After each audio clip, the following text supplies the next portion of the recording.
I've mentioned this before, I live in London, Ontario, Canada. And it's a city like pretty much any city this size. It's got a bunch of malls and supercenters and whatnot.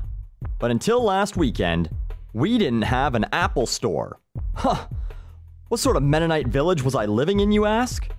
Well, don't worry, it's been rectified.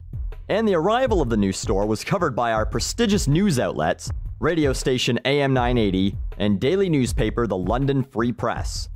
That's right, covered by the fucking news. This isn't news, this is a fucking advertisement. Both of these organizations should be fucking ashamed of themselves. Nowhere on the online versions does it say advertisement, so it's probable that these articles weren't paid for, since I think there are laws against that. Here in Canada, you can't print a paid advertisement and make it look like a news story. You have to post somewhere in the story that it's an advertisement. And I think the fact that it's not paid for is even worse. So these so-called journalists gave unnecessary free advertising to a megacorporation that could buy either of their workplaces 100 times over. Lackeys for AM 980 and the London Free Press would probably say, well, Buckley, it's kind of a big deal in this city. Not running a news story about it would make us look like we don't know what's going on locally. Well, you fucking don't, it would appear. Both the London Free Press and AM 980 said that this is the first Apple store in London. And while it is the first official Apple store, this city has had a locally owned and operated store called the Mac Outpost for nearly 20 years, an authorized Apple reseller, which used to mean something before Apple allowed everyone to sell their shit, where you can buy all the same bullshit that the Apple Store sells. They have people who will answer your questions, just like the dick bags at the pretentiously named Genius Bar. It's pretty much an Apple Store.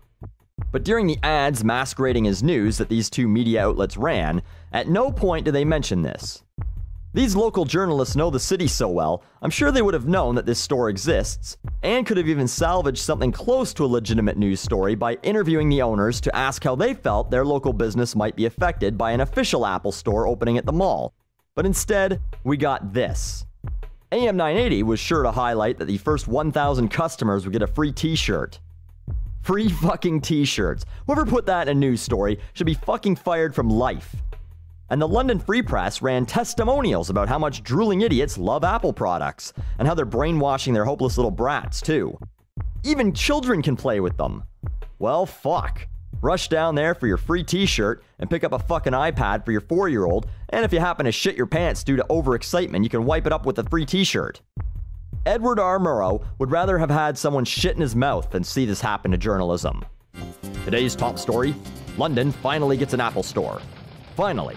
Somewhere you can go besides Best Buy, Future Shop, The Source, Walmart, and, oh right, some locally owned store that'll probably go tits up in a year, but who cares about local businesses, right? To buy expensive shit you don't need, and then talk to some fucking asshole about it at the Genius Bar, so that you can both feel superior about pissing away too much money so that your dipshit friends will know you're better than them. And make sure you're one of the first 1,000 customers, because you'll get a free t-shirt. Submit that shit to Pulitzer. It's a fucking winner.